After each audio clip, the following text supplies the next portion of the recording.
There comes a time when even the strongest spirit feels worn thin, as if the self is a faded banner left to weather on a forgotten battlement.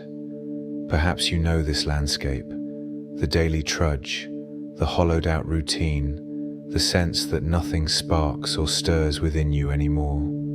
You do what is needed, but every gesture feels like moving stone uphill, and the promise of rest brings little comfort. In these quiet ruins of vitality, it's easy to believe you are alone with your weariness, a lone sentinel in a crumbling castle, watching the endless grey horizon. The world rewards the energetic, the bright-eyed, the constantly striving. We are told to ignite passion, to seize our purpose, to move as if each dawn is a trumpet call. So what happens when the fire dims, and all you can muster is a steady, stubborn endurance? The danger is not in falling behind, but in the slow erosion of meaning, when duty curdles into drudgery, and pride in small things shrivels beneath the weight of exhaustion.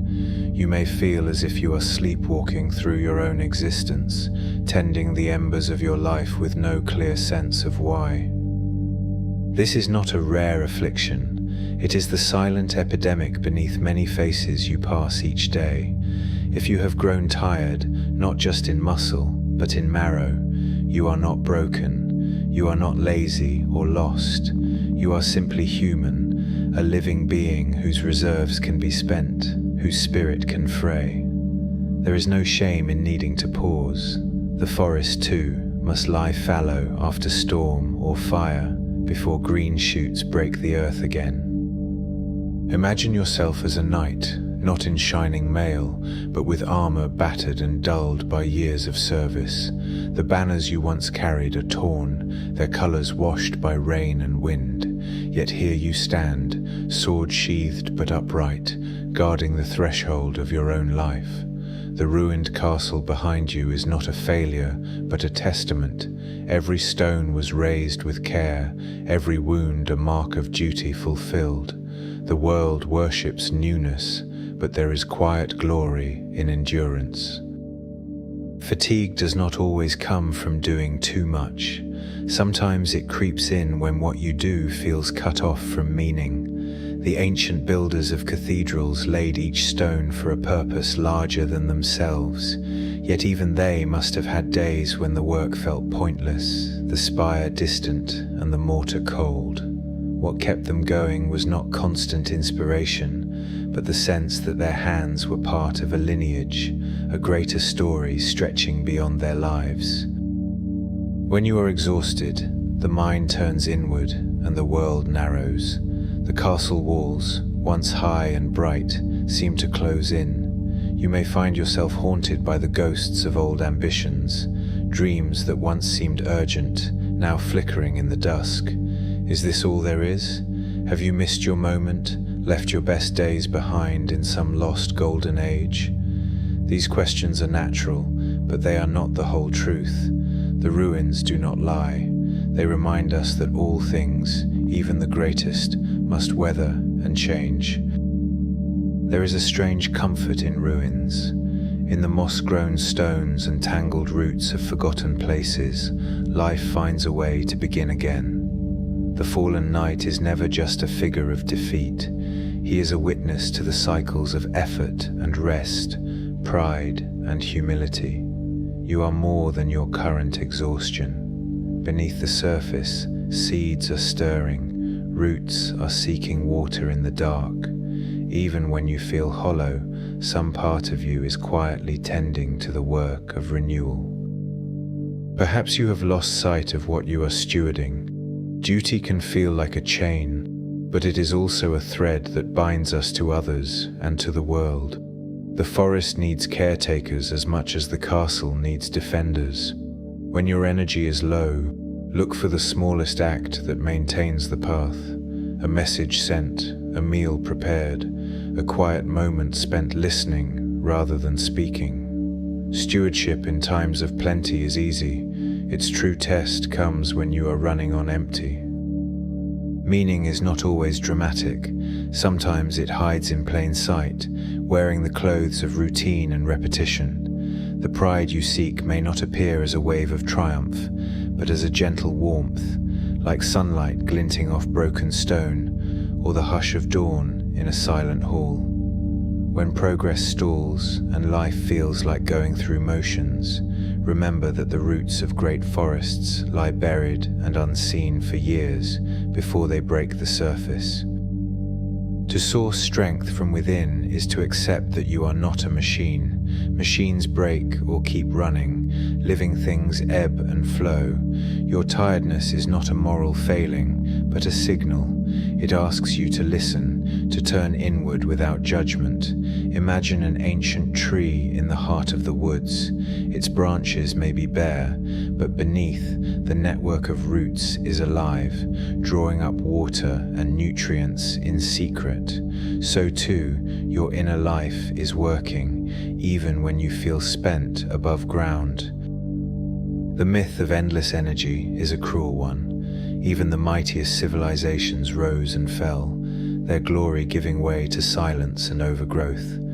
Yet in the ruins, new life always springs up. The lesson is not to curse your fatigue, but to honor it as part of the larger rhythm. What if, instead of resisting, you gave yourself permission to rest and to heal? The fallen knight does not abandon his post. He simply learns to lean on his sword, to watch and wait for the dawn. Some days, the only victory is getting out of bed, meeting your own eyes in the mirror, and moving through the day with whatever dignity you can muster. This is not failure. There is a deep, ancient pride in small acts performed with care, even when no one is watching, even when you feel unseen. The keepers of ruined castles knew this. They swept the halls, mended the walls, and tended the fires because it was their calling, not for applause or reward. You may fear that you are wasting your life, that your efforts mean little in the grand scheme, but meaning is not a distant prize. It is woven into the fabric of each moment. The knight's armor grows heavy, but each scratch and dent is a record of battles survived. Likewise, your fatigue is a map of where you have been, proof that you have lived, tried, and cared. Even the most forgotten places are sacred to someone. If you listen closely, you will hear the forest breathing.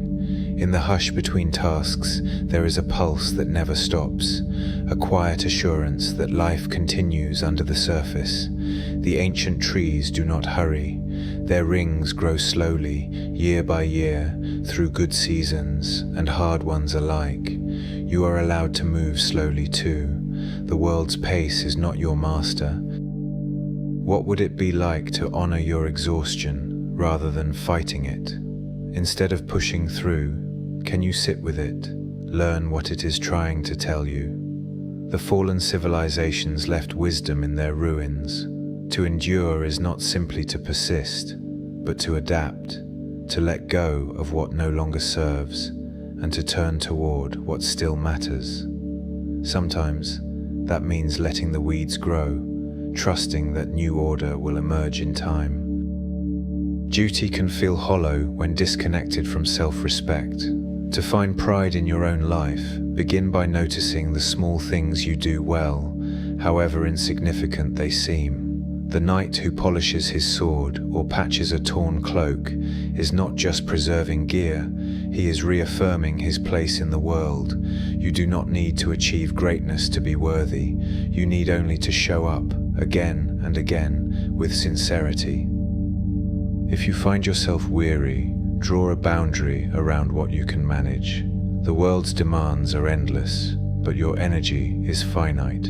Stewardship sometimes means saying, "Not today," not from weakness, but from wisdom. The castle does not open its gates to every traveler. The forest does not bloom all year. Conservation of strength is a form of pride, a quiet act of respect for your own limits. Today, let yourself complete one small task and give it your full attention. Make your bed, wash a dish, write a single line in a journal. Do it not for productivity's sake, but as an offering to your own stewardship, a way to remind yourself that care is never wasted, even in the smallest things. Notice how this feels in your body, and let that be enough for now. If you worry that you are letting others down, remember that every lineage has its seasons of retreat and renewal. The fallen knight is not forgotten, but becomes legend, his story living on in the stones, the wildflowers, the whispered tales of those who come after.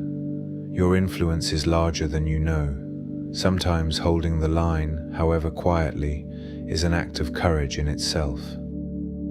When life feels stagnant, it helps to shift the focus from outcome to process. The ruined castle is still beautiful, not because it is whole, but because it endures, weathered and welcoming in its brokenness. Likewise, your value does not depend on constant progress. It is found in the way you inhabit each day, the quiet rituals that make up the texture of your existence.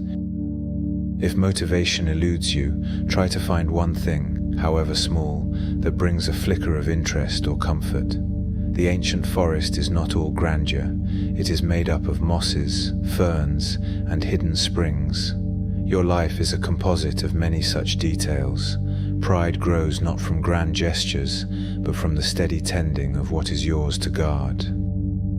Remember, fatigue is not an enemy to be vanquished, but a companion on the road. It signals the need for gentleness, for a slower pace, for the kind of self-respect that honors limits rather than demanding more. The fallen knight rests not in defeat, but in anticipation of the next call to duty. His strength is not gone, it is simply gathering, quietly, out of sight. On days when you feel you cannot go on, let yourself imagine the ruins, silent, dignified, enduring. They do not apologize for their state. They remain, shaped by time, bearing witness to all that has passed. You too are the sum of your history, marked by trials and triumphs alike. There is beauty in surviving, in persisting, in showing up for your own life, even when the banners have fallen. If you find yourself longing for purpose, look for the small acts of stewardship that give shape to your days. The caretaker of a lost civilization did not know what would remain, only that the work itself mattered. You do not need certainty. You need only the willingness to keep tending what is yours, to trust that meaning will emerge, sometimes long after the effort has been made. Today, try sitting quietly for 5 minutes, noticing your breath and the sensation of the ground beneath you. Let yourself rest without judgment. Imagine you are a stone in the heartwood, silent, patient, part of something ancient and vast. This too is an act of pride. If you are haunted by the sense that life is passing you by, remember that every season has its own rhythm. The ancient trees do not lament winter. They draw inwards, storing strength for the green days to come. Lethargy is not a sign of failure, but a phase in the cycle. Give yourself permission to be in this season without shame. Sometimes the greatest act of stewardship is tending to your own spirit. The knight's pride was not only in battle, but in the quiet maintenance of his own readiness.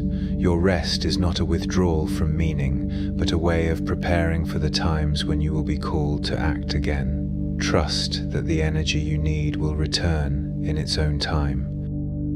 If you worry that your life is not progressing, consider that growth is not always linear.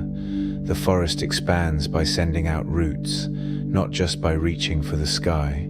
You may be deepening rather than advancing, gathering wisdom and resilience in subtle ways. Progress can be invisible, but no less real for that. There is dignity in simply carrying on. The ruined castle stands because someone chose to remain, to repair, to keep the fires burning through long, dark nights. You are doing the same, even if it feels thankless. Your endurance is a quiet form of pride, a testament to your capacity to persist when all else falls away. If you feel you are merely going through the motions, Remind yourself that every civilization was built on repetition, stone upon stone, season upon season. The meaning is not always clear in the moment, but with time, the pattern reveals itself. Your routine is not empty, it is the scaffolding for whatever comes next. Today, write down one thing you are grateful for, however small or ordinary. Let this be your offering to the day, a sign that you are still present, still caring, still part of the ongoing story. Gratitude is a thread that binds you to the world, even when energy is low. The world is full of lost civilizations, fallen knights, and ancient forests. Their stories are not ones of endless triumph, but of endurance, renewal, and the quiet pride of carrying on. You too are part of this lineage. Your fatigue is not the end of your journey, but one chapter in the long unfolding tale of your life. In the end, you do not need to be always strong or always inspired. It is enough to tend what is yours, to honor your limits, to find pride in small acts of stewardship. The stone in the heartwood endures in silence, bearing witness to the slow miracle of renewal. Rest and trust that meaning will find you, as surely as the sun finds the ruined castle at dawn. Thank you for watching and for walking this path alongside me. If you'd like to support the channel, please like and subscribe. For high-resolution art, music, and full transcripts, consider joining me on Patreon. Until then, carry these reflections gently with you, and I hope to see you again in the next video.